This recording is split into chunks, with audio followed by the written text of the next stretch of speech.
Good morning and a warm welcome to everybody, our panel and audience included. My name is Rob Harris from Ramidus Consulting. I've been working in real estate now for many, many years, and I have a particular interest in connecting real estate, facilities and general management. And post-COVID, I'm particularly interested in the role of workplace culture and its interaction with design. My role here today is to moderate our discussion and to ensure that we keep to time and cover all the interesting topics that we've got lined up for you. This is the second of two webinars that we've run with our partners Accruent, looking at the area of productivity and how to maximize it post-pandemic. In our first webinar back in June, we considered what had changed with the end of the pandemic and what hadn't. Whilst recognizing the impetus for management to bring people back into the office, we equally stressed that employees should be at the center and forefront of decision-making in the workplace. And we started to talk about the drivers of productivity, including technology, appropriate data and measurement, and also about building a sense of connection and community among employees and adapting workplaces to their changing needs. In today's webinar, we'll be looking to share some practical ideas on how to maximize workplace productivity post-COVID. Now, of course, productivity as a topic is huge. And at the end of the first webinar, we tried to narrow things down by focusing our collective energies. And we asked the audience what aspect of productivity offers the most opportunities for your organizations to have an impact. And two areas came up above all the others. The first one can be collectively collected under the heading of employee engagement and motivation. And the second was about optimizing footprints and layouts and designs. Now, to explore these two areas further, the research and insights team at IWFM, with input from Accruent, and also with assistance from Ian Baker, who's on our panel today, undertook a series of LinkedIn polls about what FMs are doing to have an impact in these areas. And we'll be revealing the results of some of those polls as we go through our questions today. So hopefully that will add some real value to what you're thinking and doing and why you've tuned in today. Now, we're going to cover a lot of ground, so buckle up, as it were. I'll be initially steering you through the discussion with the panelists, but there will be time at the end to ask questions.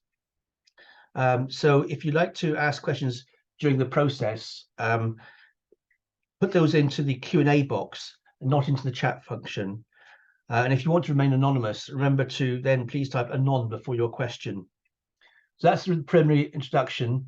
I hope that covers everything for you. What I'd like to do now, if I could, is to introduce or to invite our panel to introduce themselves. Lisa, perhaps you go first.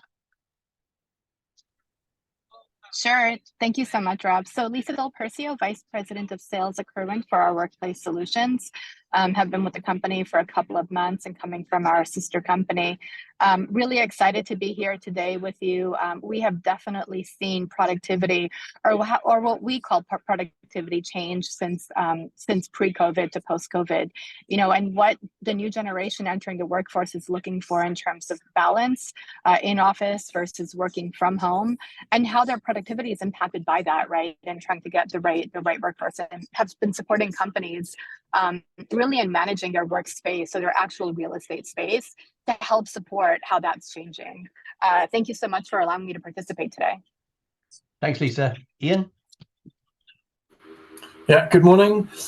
So Ian Baker, I'm the head of workplace for EMCOR UK, leading facilities manager. I've been with EMCOR since 2016, but I've been involved in the built environment pretty much since leaving school.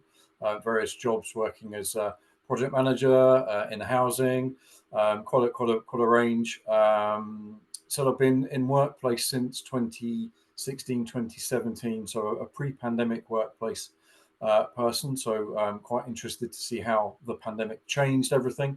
Particular interest in the structure of work, the opportunities that has given us to make some positive changes. And I'm also here because I'm the chair of the IWFM's Workspace Special Interest Group. Thanks for having me. Thanks, Ian. Nigel.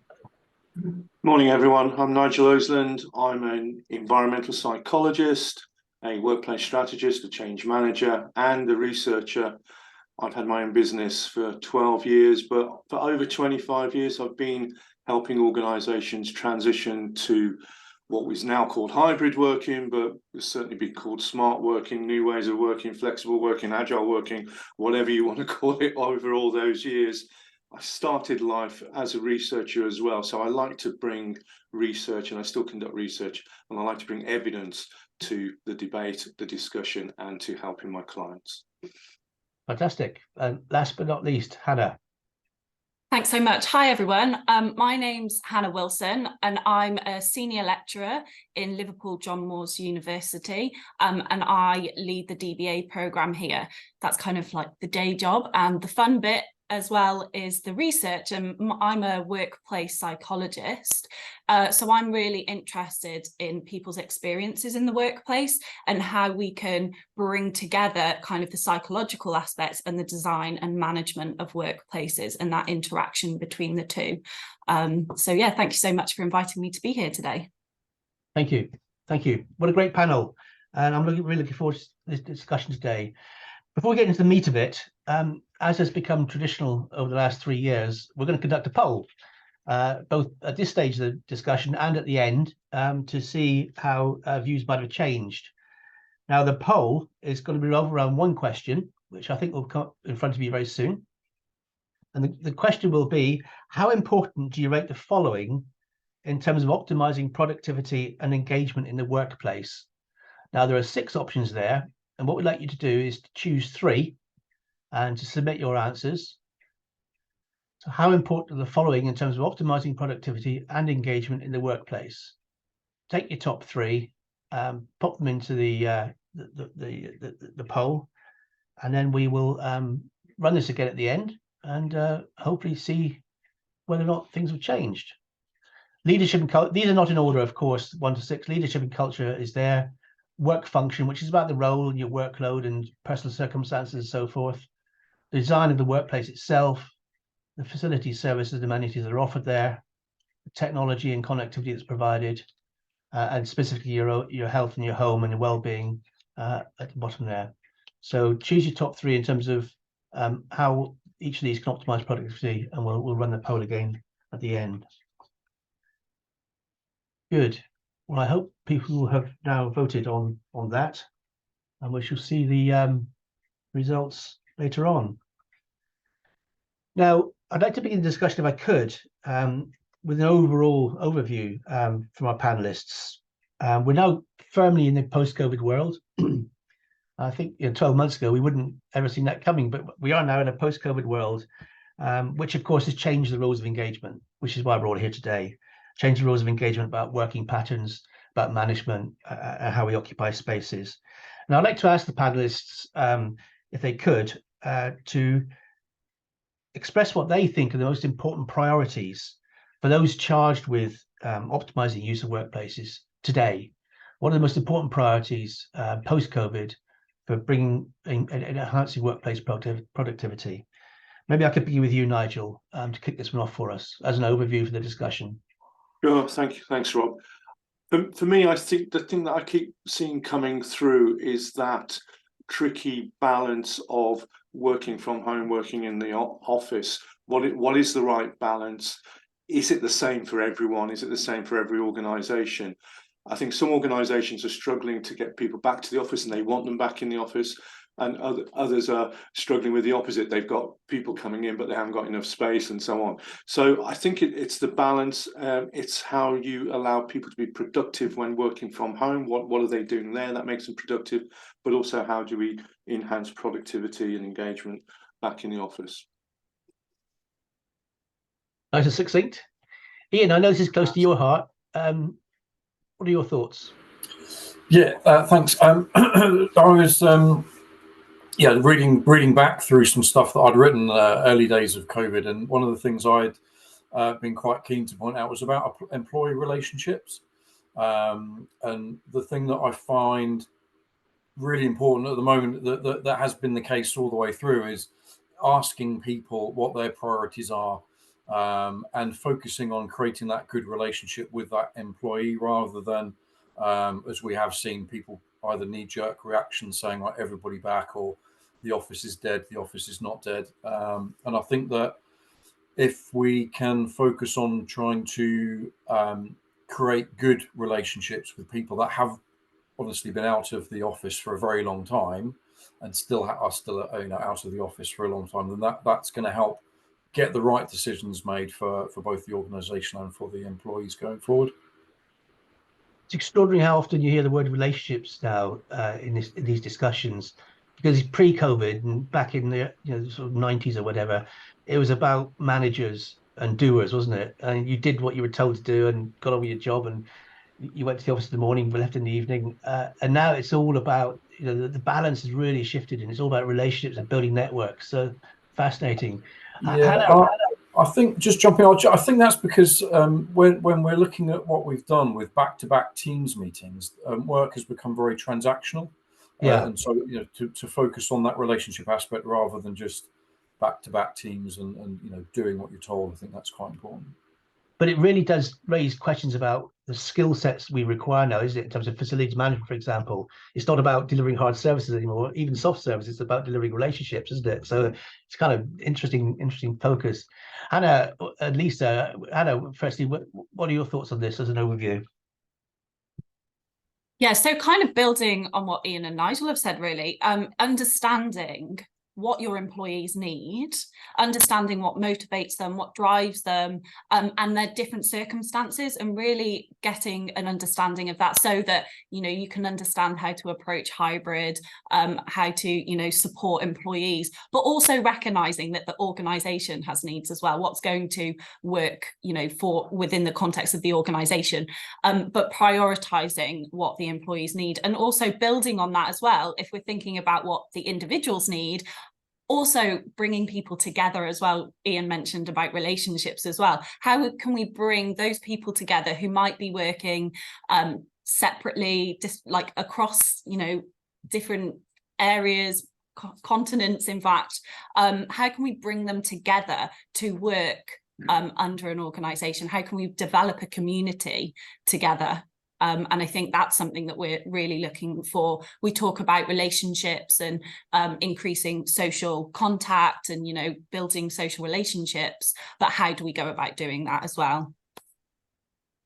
I know that data is very important to that, isn't it? And data and technology in terms of connectivity. Lisa, thoughts? Yeah, so I agree. And to piggyback on the discussions, at Accruent, we really believe that adaptive technology is key to all of this. And it's really about ensuring that the workplaces are dynamic, they're flexible, and really as dynamic as flexible as the people that are using them post-COVID.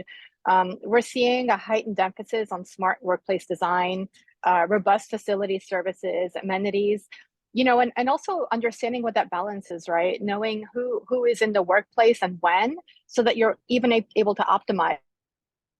Talking about optimizing, workplace employee relationships, but then there's the other part of this is really, what do we do with the space, right? Do we have too much space, too little space, on what days?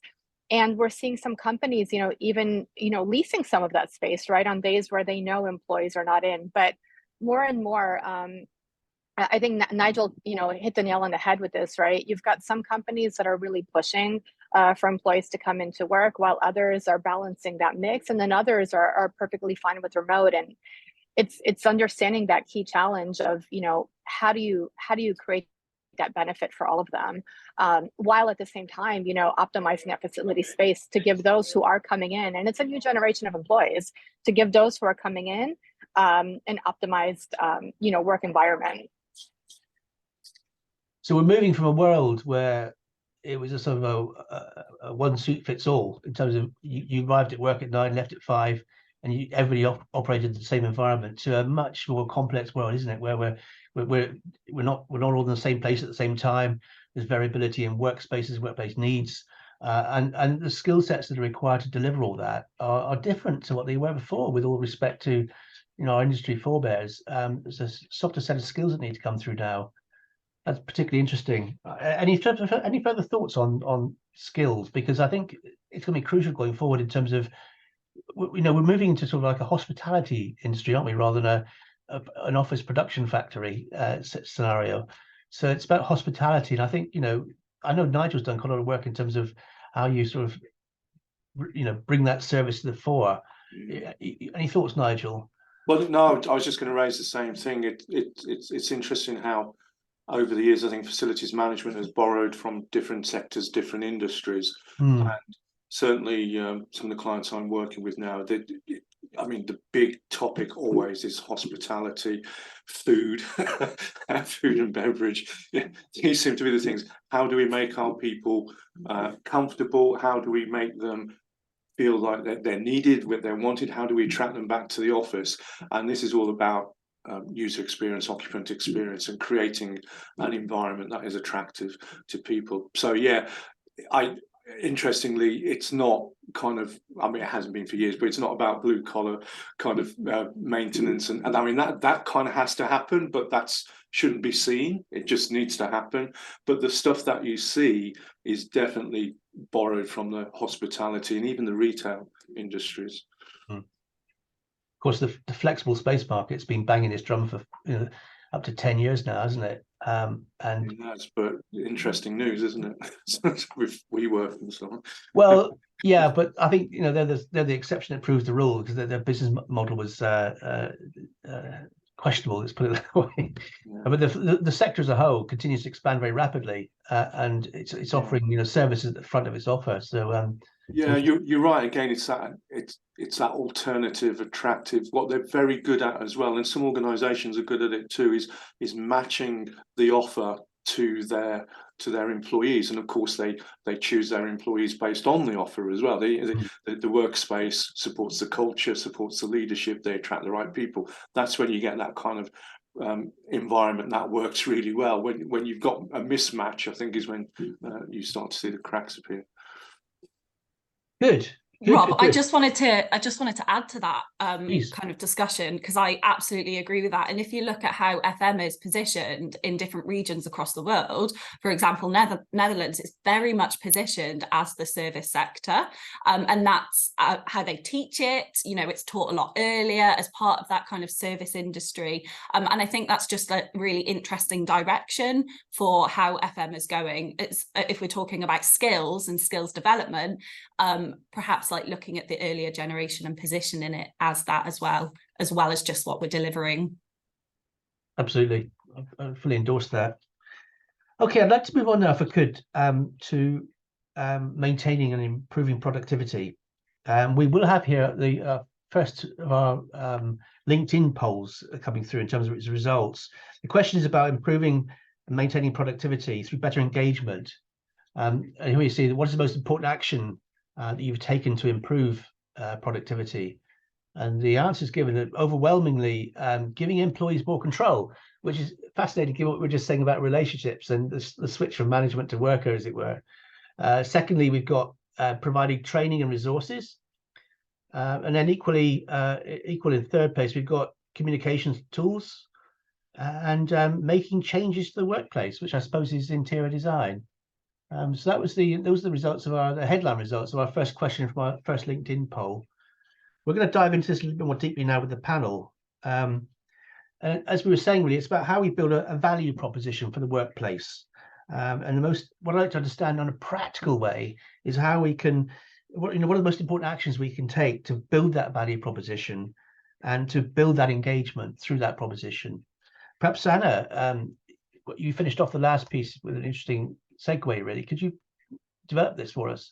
Yeah, thank you so much. I think this is really interesting, and especially if we look at the top point about giving employees control. So first of all, around the idea of engagement, and I think this is really important for giving employees control. Around engagement, we have this idea of an employee engagement. And if you were at the last webinar, you'll hear that I mentioned this in there, that this idea of employee engagement, I have a real problem with, because it's this idea that we have an ideal worker and that everybody needs the same thing. And we're looking for really highly engaged employers who give, everything, and they're, amazing. However, this is a really difficult concept. This is not true, really, and not something that we should be looking for. Whereas it's more about personal engagement, which is harnessing organisation members themselves to work. What motivates them? What motivates their individual needs? And we talked about giving them control, but it's also it's less about if we think of a control as flexibility, you know, giving, you know, opportunities to work in different places, it's more about that autonomy, so they get to choose. So if you think about a value proposition, you know, there's lots of things that we can do to make environments more generally suitable for employees, but what do they individually need? What is their individual needs? And this might be, you know, looking at neurodiversity, so meeting neurodiverse needs, so giving more quiet places to certain employees, you know, reducing sensory issues, things like that. Or it might be employees, you know, who come from a really busy home and they can't work at home, or they don't want to work at home all the time, so they come into the office and they need quiet places, or they want to meet other people. So it's what the value proposition is going to be different for each employee, and it's understanding that diversity in your employees to know what they're going to need. It's a really complex world we're moving into, isn't it? I mentioned sort of the vanilla world we used to live in, because one of the benefits of that vanilla world was it reduced costs. You're providing the same solution to everybody. Now we're talking about moving this variegated world where we're providing different solutions for different people, and clearly the cost is going to go up because, you know, quality goes up, cost goes up. So that's an interesting dynamic there. Lisa, I know that you this is close to your heart as well in terms of the value proposition. 100%. And we're seeing this daily, right? A value proposition for the workplace isn't just about the physical space anymore. It's really about experiences. Like Hannah said, you know, you've got different type of employees that have different types of expectations, and the physical space, the experience really needs to align with the employee's expectations, right? So it's a mix of the three. I think by providing controls, flexibility, and particularly regarding work from home policies, right, it's critical. You know, we have new folks coming into our own environment, right, that do require that mentorship, that do require that consistent alignment with their management. And it's all about, you know, enabling platforms that are ensuring managers and teams that they have the data and resources they need to make informed decisions.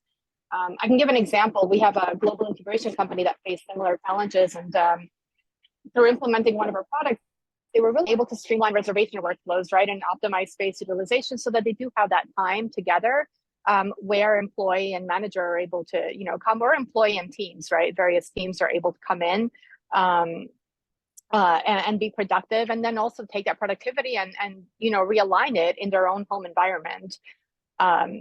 So it's a mix, right? And we're seeing this more and more, and the more and more complex mix of work from home versus work from office, and how do we balance that? And with the different types of employees, like Hannah said. Good. I'll come to you in a moment, Nigel. If I could just squeeze in a couple of comments from Ian, because I know this is a subject that's close to his heart. Ian. Yeah, there's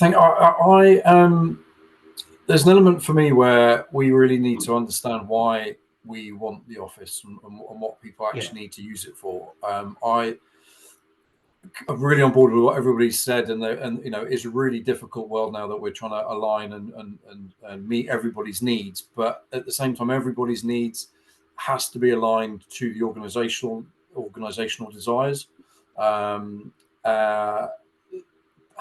that makes it complicated. We're obviously trying to make people you know, happy and motivated employees, but obviously they've got to do the job as well. And I do worry that we're trying to use the metrics from the past to solve the problem of the future, and whether or not we're measuring the right thing at the moment, I'm not completely sure. I think any data is amazing. You know, there's a huge lack of it. People are making decisions without data, which is, you know, you can see that every day in various articles, and it's very obvious, and it's very sad that happens. So any data is great, but I do think that we need to potentially look at the data and the metrics that we're gathering. And sometimes you don't need a value proposition just to know that it's good for human beings to be together. And that's a really difficult thing to put a metric around. It is good. Metrics. Nigel, quickly. Yeah, sorry, it was more of an anecdote. I'm working with a client at the moment, and because they don't know their growth rate, their brief is, we want flexible and homogeneous layouts. And I was like, oh, here we go, taking no account of individual needs and so on. But actually, whilst they want homogeneous layout, they also recognise it needs to be quite varied and offer a range of choices of places and spaces for different people. So I was quite pleased with that. Then then they even a large organization who wants homogeneity recognizes that within that homogeneity there's got to be choice, and I think that's what it comes down to at the end, is choice and flexibility for the occupants. Go on, Hannah.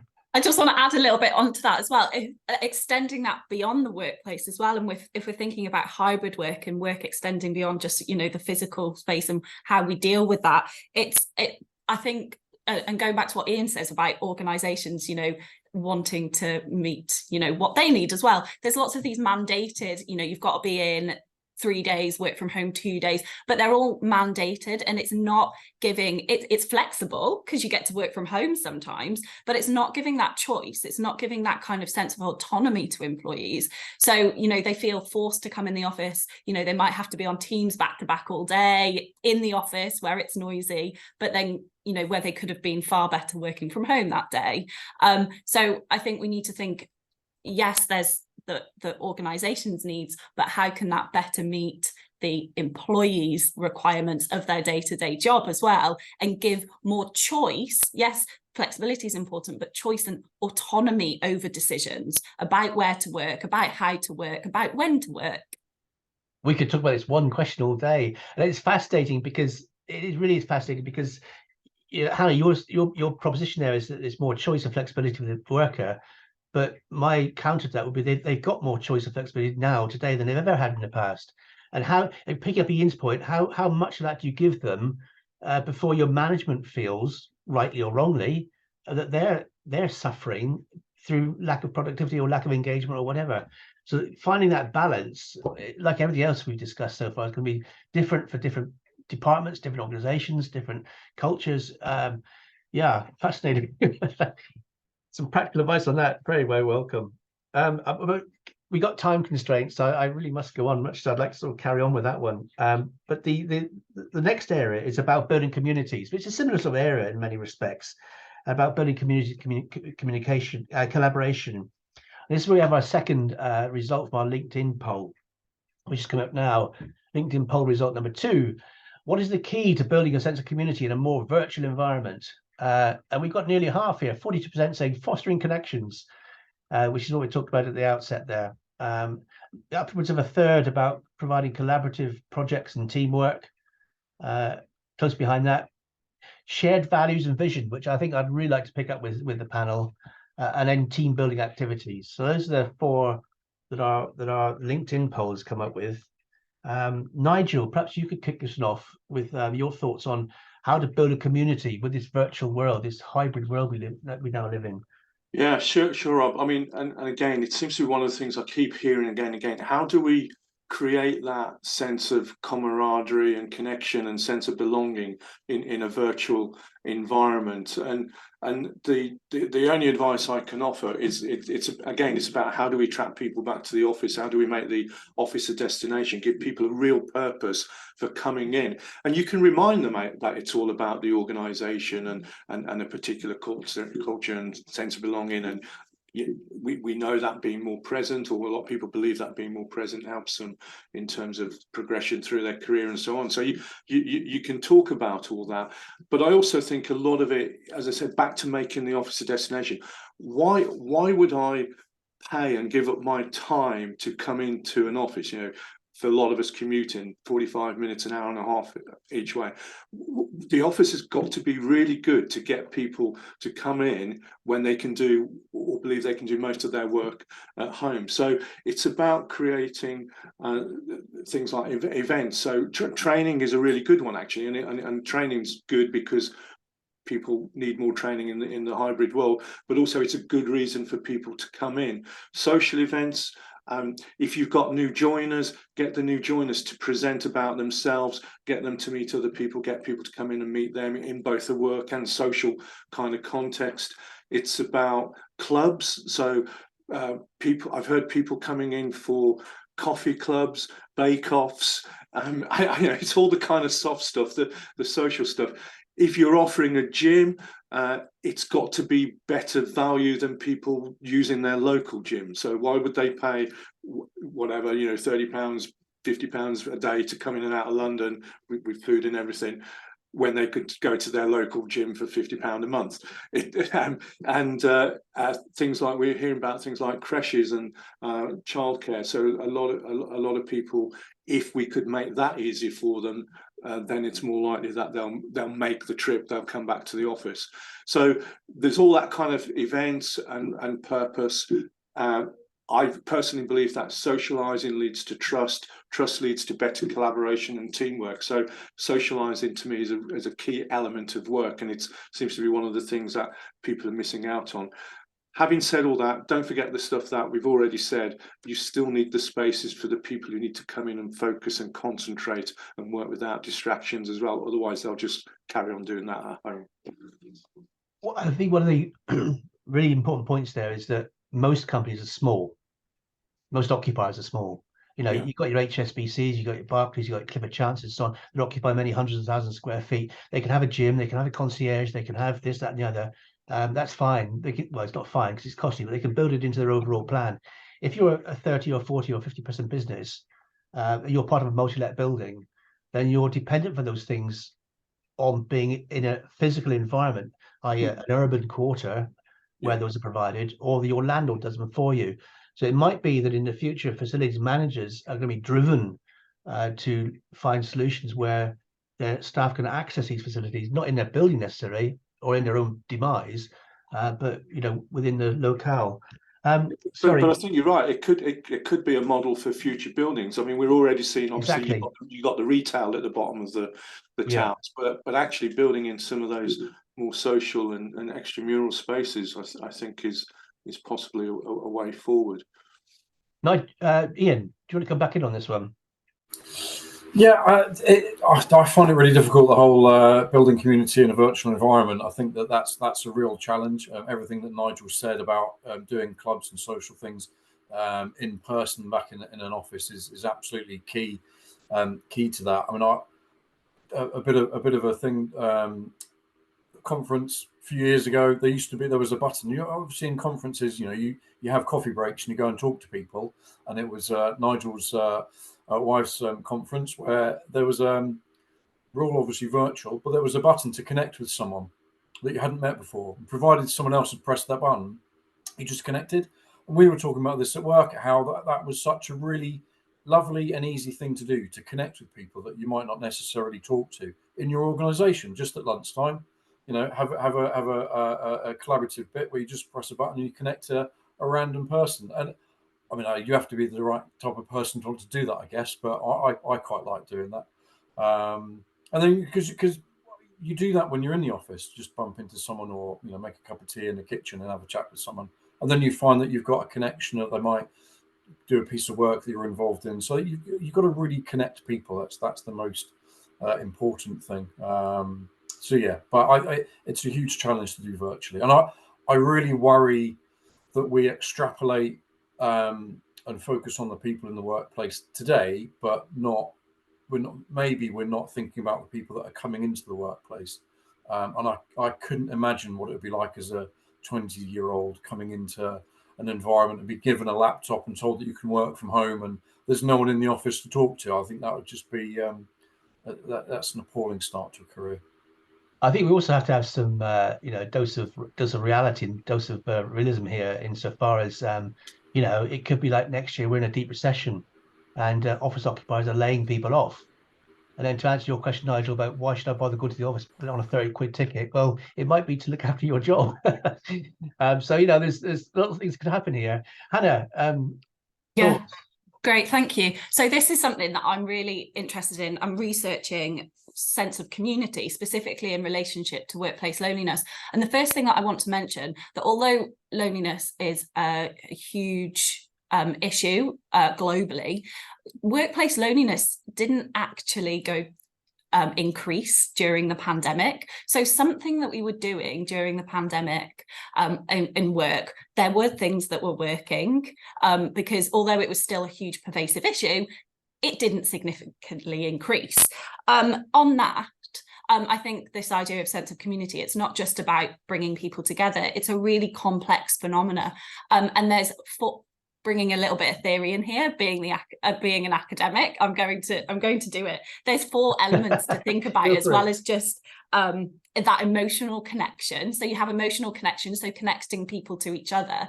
There's also membership, so feeling that they are part of a group. So, you know, having common symbols. So for me, I have my Liverpool John Moores hoodie and I absolutely love it. It makes me feel connected to my university where I work. Like, that helps foster a sense of community. It seems a silly little thing, but it's really important, those symbols for membership.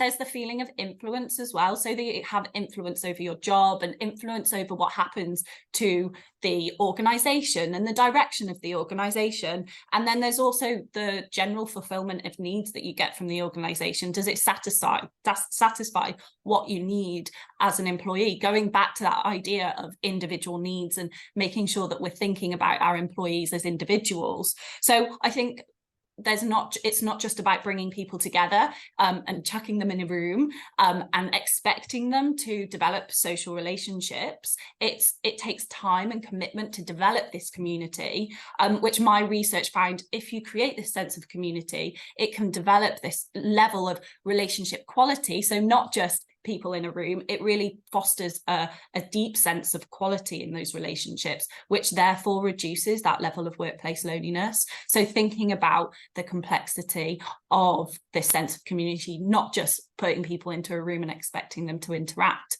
On that, in terms of virtual environments and what we can do to foster community within virtual environments, there are some really interesting things that we've done in that space. So making sure that that space is enjoyable. It's nice to be in those virtual environments. So it's not just those back-to-back team meetings where we all get really bored and tired at the end of the day. Also really the leadership support of those virtual environments, you know, that they're not just seen as second class, you know, that it would be better if we were in face-to-face, but actually those team meetings are really good. They're beneficial for the organization. Supporting with those offline activities, obviously, but there were some really cool things that we did during COVID that really worked. So having lots of these virtual learning environments, you know, these webinars, for example, these are spaces that we can foster community as a IWFM community. You know, there's live sessions for skill training, lots of e-learning. There's so many well-being events like meditation, you know, online yoga. All of these things foster that sense of community that can increase that sense of community and develop that workplace quality. So I think we need to look back at some of the really good things that we did and learn from them and take them forward, as well as bringing people back into the office. I think there's that really nice balance that we can get, and not just seeing that virtual environment as we'll just do our meeting on Teams instead. There's lots of other things that we can do with that space to make that hybrid really work, so that online and face-to-face works well. Thank you. That's really, really excellent. One thing I'd like to ask you, but not to answer now, take it away as a question, some homework. Love homework. There was a thinking in the depths of COVID. There was this thinking you might move to a hub and spoke network model, where your main office was in the city, say, and if you lived in Reading, you went to you know, an IWG office or something in Reading. Yeah. And all the things you just talked about implicitly are about the main office, the hub, the heart, the centre. I'd love to know your analysis would be of the IWG solution. Can you do those same things in a serviced office where I would be sat next to somebody else who works for a completely different business and sector? So that's what I want to take away. We do now have another poll result from the LinkedIn poll, which is very much related to what we've just been talking about. So I'd like to just bring it in if we could. And this is about what service and experience are most important in bringing people back into the office. Now, we didn't have any bake-offs here. We didn't have cooking clubs, but what we do have here, the space to collaborate, obviously, that's almost a given, isn't it? Face-to-face colleague activities, which Hannah mentioned, knowing who'll be present, and finally, face-to-face services. I know that Lisa has a particular view on this in terms of actually, I suppose you call it data management at a crude level, but in terms of using information to understand who's in the office, for example. I wonder if you'd like to quickly comment on this one, Lisa. Yep, absolutely. So I want to start by saying that, reiterate what we've been talking about these past 40 minutes, right? The office space, the office experience needs to really be compelling. And we need to use data to understand what employees value, right? Whether that's collaborative space, whether it's a focus area, whether it's multifunctional environments. And while, preferences for assigned desks are surfacing, flexibility remains paramount. We're leveraging our technology to provide insights on how spaces are utilized, enabling us to cater these evolving spaces. But technology also goes to that other point that you talked about, right? Is how many people are in the office? Where in the office are they? What parts of the office are working better, right? What are meeting rooms like, right? How many meeting rooms are being used? When? What are the busiest times of the week that we're seeing, employees want to be in the office? Data is key to that, to be able to go back and provide that type of enhanced experience, right? And then that's where enhanced booking experience comes in, right? You need to give a facility manager an experience that allows them to properly have, data to be able to see all of this and to be able to, give your internal customers, so all of these folks that are coming into the office, right, that enhance booking experience across multiple locations, making the office more attractive and collaborative space for them because they're able also to easily book. It's a component we don't talk about often, but actually, it's key to employee experience, right? And we hear this over and over again when we speak with our own clients, right? For them, part of the employee experience is the ability to properly have visibility, to properly book space, to understand where, when, how, who else will be in the office, right? Because it's not just about going into the office and potentially you're the only one there on Friday, but really understanding which ones of my colleagues will also be in the office and how can I be productive there. So it's really multifaceted. Everything is now. That's a lesson from this discussion this morning. Everything's multifaceted. But nevertheless, any further thoughts on Lisa's points there about Hannah? Come in. Sorry, yeah, I was just picking up on one thing that Lisa was saying about offering the office, meeting the needs and everything. Thinking of the employee not just as an employee, that this is the idea of holistic well-being. There's more going on for that employee than just work well-being, what's going on in work. And if we're thinking offering home working means that they can go out for a run or they can see their family, well, what about thinking about that dual commitment at home in the office as well? So there was a really cool discussion that I had about offering washing facilities within the workplace as well. So it's not just offering those collaborative spaces and getting, meeting those needs, but also thinking about everything else that goes on for the employee, thinking about how the workplace might offer that as well. Nigel mentioned before about, having gyms and things like that. So thinking of the entirety of the employee and what they need, and offering that in the workplace as well. So work doesn't just become all about that, getting that report written. Yeah. Who's going to pay, Hannah? I mean, these are lovely things. But my experience with FM over the last 40 years has been they spend their whole lives shaving pennies off costs here and pennies off costs there. You don't talk about washing and cleaning and cooking, and I mean, who's going to pay for all this stuff? No, it's that legacy of reducing costs. I mean, that's what winds me up more than anything about the industry.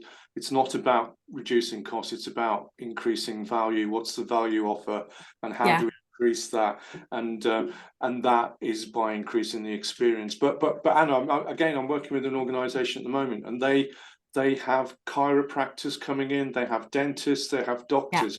Basically, they want people to come to their building and stay in the building, and they want to take away all the distractions of, I can't come in today because I've got a dentist appointment. They're trying to take all that away. Now, I mean, obviously, that ultimately helps the organisation because the people are there, they're not absent. Therefore, productivity, the first step to productivity is have people working, not taking time out or being sick.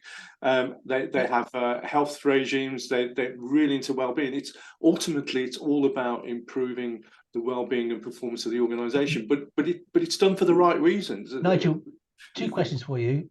What's their approximate headcount? Secondly, would you describe them as a It's a high? large organisation, Rob. I know you're going to criticise me on that. It's a 600 head count Thank you. organisation. And would you describe as a They've high? got that, but Would you describe as a high or a low margin business? But you can use those principles anywhere, that's and what I was it about to does say. always demonstrate that return. The room that these things take place in is like 9 square meters. You know, I knew I'd get you started somehow. It's not taking up space. It's literally like they've got this room available. They call it the wellness room, but actually it's used for, oh, I need a masseuse today, I need some physio, and Love that. and yes, it's subsidised as well because they've got healthcare plans, but the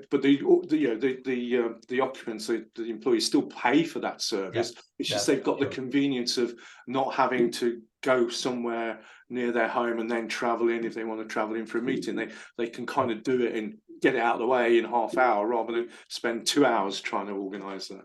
Ian, what you wanted to say, just finish this conversation off. Yeah, just quickly. I love all that, by the way. But the interesting fact for some of this is where we go back to pre-pandemic principles of boundaries. This is, my organisation exists within these walls, and I have to provide creches and all this stuff within these walls for my people. And that does work when you're looking at the high margin, massive companies. You can kind of deliver that. But we've come out of a pandemic where boundaries have been thrown to the wind, and we're really busy trying to put them back again. Whereas actually, you could say in business parks, which are the vast majority of offices, right, are in business parks. Well, the vast majority, there are lots of business parks. If you can collaborate together and communicate with other companies that, the service of a creche or a massage or a dentist, that's not organizational specific. That's people specific, location specific. So club together. I'm sure that that's a possibility that these things can then be implemented, and then you're not just providing additional benefit to your organization's employees, you are shifting the structure of work, and that's the interesting factor, because then you're not stressed like we constantly are of getting up in the morning and driving a child to a childminder back again to work, or in the opposite direction to the office. You're doing the same direction. It's better for everyone to spend more time with the kids, all that stuff. So I think we need to look at the boundaries that we set ourselves and see if there's any of those that we can start to dismantle. I just want to thank you so much for that. I knew I'd get you all animated sooner or later. It took about 20 minutes, but we got there. On one final topic, which is about data, really, and what we cannot have going forward are offices largely empty on Thursday night through to Tuesday morning. That is not sustainable in business terms, in environment terms, and economic terms. So we've got an issue about demand management. And before we talk about that, I'd just like to release the final LinkedIn poll result, which is about data management, if I could. What has been your main approach to optimizing workspace, given fluctuating work patterns? Increasing people per desk, better regulate desk usage, creating multifunctional space, and after the available workspace. So creating multifunctional space. But behind all that, of course, is the question of how we use data to manage demand, knowing who's in the office, how many are in the office, how many services we have to provide for what headcount every day. Could I ask Lisa to quickly respond to this one? And we are running out of time, so if you'd be brief, I'd appreciate it. Yeah, absolutely. So, overcoming the Tuesday to Thursday syndrome is about understanding patterns and behaviors, right? And data to that is key. We can't leave offices empty without considering the cost implications. And by using data effectively, we're really helping businesses to forecast demand, optimize space usage, and plan for hybrid future. That makes financial and operational sense. We need to enable companies to, properly and effectively remanage their space. And we have one client, for example, that realized from that Tuesday, Thursday syndrome that they were able to release their space on Mondays and Fridays, right? And it impacts, it balances the cost, right? Okay. So I've got time for one further response from one panelist. Anybody want to say anything?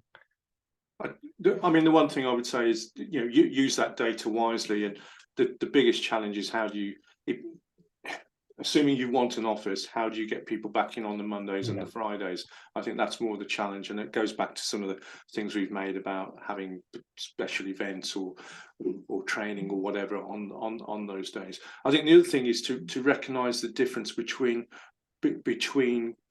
teams, groups as well. Organisation I'm working with at the moment, and they've got the data, which is fantastic.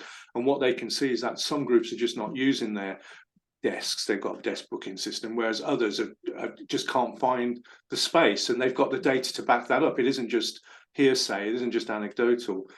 So by collecting that data, it just helps manage the space going forward as well. And I think that's where it's particularly useful when you get down to the granularity of different groups and different teams, and understanding who needs to be in and who doesn't come in so often. Thank you. Thank you for being brief. Now, we promised our audience the opportunity to ask some questions at the beginning, and we've just about got time to do that. Have we got any questions that have come in? There's some on the chat, Rob, on the Q&A box. Yeah, there we go. Bottom. So we've got one here from Keith Sweeney. Does the panel have any events or views on the impact on team building and coherence from hybrid working? A leadership issue, question mark.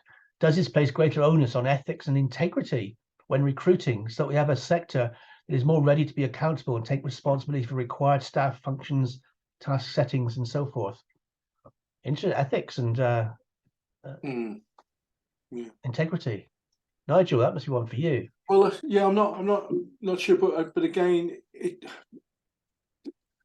I think the hybrid working, the remote working, just exaggerates any problems you currently have. So if you've got bad managers, they're going to be bad at managing remote workers. If you've got people who take, like, they kind of play the system, they're going to play the system even more when you've got remote working involved. So I don't think it's an issue about hybrid working. I agree, it's an issue about culture and leadership, but it's something that's always there. And I think most of what we've been talking about today actually always comes back to leadership and culture. In facilities and workplace, we can help support the leadership and the culture, but we can't change it with a magic facilities management wand. We can only help. And our questions are very much reflecting the sort of the practical nature of the discussion we've had. So, for example, one from Anonymous here: how do you ensure equity in the usage of services such as laundry room, dentist, and gym in the workplace when some employees have very different workloads and available time? Interesting question. Yeah, but I saw that one. I thought that's kind of interesting because my take was the opposite. That those facilities are there for people who don't have the time and have a high workload. By providing them in the office, they can nip out and get their chiro in half hour, rather than have to spend half hour traveling somewhere, having their session, and then half hour back. So I kind of saw it differently. I didn't see it as inequity. If anything, I saw it as helping people, especially people who have to come into the office, giving them some time back. The equity thing is you're saving time, aren't you? You're not necessarily offering it for free. I wouldn't think that was the case. But you're saying to people, in your day, here's how your day is structured in terms of travel, work, all these other things. Here's the time back, so that effectively you're saying, have the time, be in the office. So that's how I saw that. I think it's important as well, not to have these things as like paying lip service, like the opportunity to have them. It's making sure that as an organization that you're really demonstrating that these are important things to do as part of your day as well. So taking that hour out to go to the chiropractor if needs be, it's cutting time down as well. So obviously the organization's getting you in, but also they're prioritizing, saying, look, you're really important to us as well, not just getting your work done. Actually do that, you'll feel better, and we'll still get the work done. And so organizations aren't just prioritizing you as a productive worker, and you're just there for output. No, fair enough. And the third question, also from Keith, is: should employers be paying for employee internet access as well as hardware to enable hybrid working? And does this pose a potential for tax considerations, just as a company car would do? Yeah, it's an interesting one, and putting insurance and health and safety into the mix as well. You know, ultimately the employer is responsible for the employee's work location, no matter where it is. I'm still waiting for the ambulance chasers to come up with their first case of a no-win, no-fee trip at home. I'm pretty sure it's all been settled out of court at the moment. I think ultimately it's down to terms and conditions. I know organisations that do pay for internet and heating. I've even worked with an organisation, again, sorry, Rob, a big corporate, where they even gave them a proportion of the rental value of their home office. I mean, and that was 15, 20 years ago. I'm not saying that's the precedent, but it does happen. So I think ultimately it comes down to the negotiation terms and conditions. I don't think it's a given. And I think it obviously depends on the organisation, but certainly the norm now, of course, is that they during COVID, for example, a lot of organisations gave people an allowance for getting the right chair, getting a good monitor and keyboard and all that thing. So some of the essential health and safety aspects.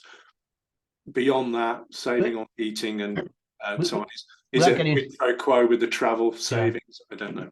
Without getting into complex legal debate, just pick up a point you made there. If an employer mandates their preference for people to be in the office, are they responsible for people when they're working at home? Yes. Okay. And I've talked to lawyers about this, and actually one of the conferences we had a lawyer talk about this. It's something that's been overlooked for years, and in the old days it was like, well, it was kind of optional whether you work from home or not.